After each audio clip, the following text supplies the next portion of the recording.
Hey everyone, welcome back to another video. Today we're going to talk about going cash pay in 2024. I get asked about this a lot. People are always interested in how to go cash pay. All right, so that's what we're going to talk about. Let's just dive right in. Let's pull up the handy dandy second screen here so you can see my notes.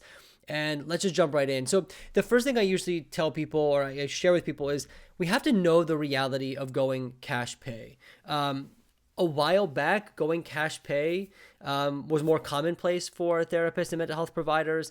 And so, a while back it was I don't know if I would say easier, but more people did it. And that's because a lot of therapists didn't take insurance. However, this is the reality. It's hard. It is hard to go cash pay. There's people out there who are going to be all cash pay and are able to do it. It is not out of the realm of possibility, but I think people make it sound much easier than it is. Perhaps someone has been cash pay for a while or whatever, but and then maybe they forgot how hard it was to get there. But one thing I see is that people make it sound, make it sound easy, and it's not. So I just want people to know that. I want it to be normalized because it can be really discouraging if you feel like it's easy to go cash pay or like it's something you just do a couple steps and you'll get there, and then you're not able to. Nothing is wrong with you if you're finding it really hard to go cash pay. It is hard. All right, that's not to discourage you, but let's just know our reality. All right. Now, why is it hard? Well, a couple things. And one of the major reasons is, and this is kind of a good and bad thing. Well, yeah, it depends on how you look at it. But the good news is for people that there are many more therapists taking insurance, increasing access to care. This is a good thing, right? We want more people to be able to access mental health care. And in that regard, startup companies like Alma and Headway and Grow, they help therapists be able to take insurance. A lot of therapists. There's platforms like Talkiatry, which are helping psychiatrists, MDs, be in network as well. All right. Now that's good because it allows, again, more access to care. But the negative side is that for those of you people looking to go cash pay, the competition is really fierce because now what we have is an entire database of providers from all levels, MD, PhD, LCSW, who are taking insurance through Alma, Headway, these places. And now clients have many more options, right? So that's one of the reasons why it's difficult. All right. But let's talk about how you might want to go about becoming cash pay, how you can work towards that if it's a goal of yours. And this one is everyone talks about this. I know this is nothing new, but I can't talk about cash pay without talking about it. Establishing a niche and a specialty. You will notice that probably 99% of the people who are cash pay have some sort of specialty, right? Yeah. So you want to have that. You want to have something you specialize in. And this video is not about how to find your specialty or niche, but obviously finding a specialty and niche involves a combination of the things you're interested in as a clinician, the trainings you've taken, the trainings you want to pursue, your credentials. But what is that one area that you specialize in? Now, if you're thinking about what kind of niche should you think about, like what kind of niche should you develop, I'm not here to tell you that, but one thing I would encourage you to think about is what need needs to be met most, right? So that because we want to meet people's needs, especially if you're going cash pay, right? We're thinking business mindset. You're kind of trying to figure out what service can I provide that's needed. That means more people will be willing to pay for that service. So you can think about it that way. All right. But you cannot escape cash pay without thinking about niche and specialty. Number 3, I guess we're talking about here is exploring SEO and Google ads.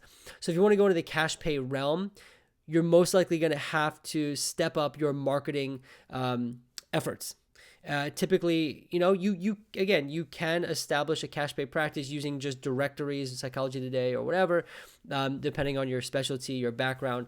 But if you really want to expedite that in some regard or take it to the next level, you're going to want to explore Google Ads and SEO. This, again, is another investment of time and money, perhaps more than you've done before if you've never ventured into this territory before. So let's just, for example, SEO. This might involve a website redesign. It might involve hiring a copywriter to write the content for the website. It might involve blogging consistently so that you begin showing up on Google search results. And SEO, if you're not familiar, is called search engine optimization. And the whole goal of it is that your practice or your website will show up on Google search results. So if a client searches your specialty, let's just, for example, it's ADHD, they say ADHD near me, you want to pop up. Your practice, you want that website to pop up. That involves a whole bunch of strategy, time, and money. But that will help you go cash pay. Google Ads, again, it's mostly a monetary investment, and you definitely, if you're thinking about this, you'll want a company to help you with the Google Ads, because there's a lot of intricacies in creating a successful Google ad. Now, I bundle those two together because most marketing agencies are going to do both for you. They're going to help you with both.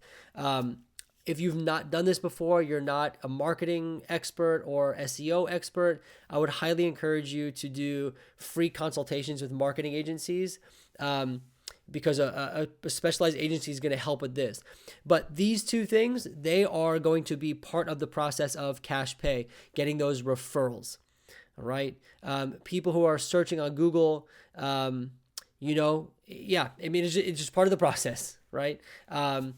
And you'll notice most of the big companies out there, I'm not talking therapy at this point, but most of the big companies are marketing on Google Ads. They are working to improve SEO. So if you want to establish a business that's cash pay, these are things that you're going to want to consider as well.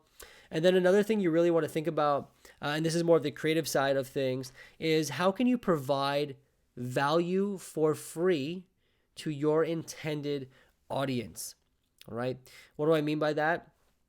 Let's say I want to, hypothetical, I want to establish a practice that specializes in ADHD management, right? The first thing you need to do is somehow develop a reputation that you know what you're talking about. You want to build credibility with a potential audience. Maybe that means making a YouTube channel all about ADHD management. Maybe it means running a free course or launching a free workbook, something. But you want to begin providing value for free as a way to build credibility with an audience. What does that do? Well, that allows clients to actually see that you know what you're talking about, that they want to do services with you, right? So let's just imagine you have a YouTube channel all with ADHD tips, and client watches it and they resonate with it, they like it. Of course, they're going to be more likely to call you for ADHD management than someone they randomly found on a directory that just has a paragraph, because they're going to feel like you've already provided them value. Now, it doesn't have to be videos. You can think outside the box, but go ahead and think about ways you can provide value to potential clients for free, building that credibility. Okay. Now, these are just a couple of things I was thinking about as people were asking me about cash pay. There's other elements to this as well. If you'd like to know more, leave me a link or leave me a comment down below in the description. I'd be happy to talk more about this. But yeah, if you like this kind of content, you want to know more about a private practice and starting and growing, you can join my consultation community. That is an online community where I personally review and respond to every single question that comes through in great detail. There'll be a link to that down below in the description. Other than that, though, I hope you are more inspired to thrive in private practice now than you were when you first turned on the video. And I look forward to seeing you in the next video.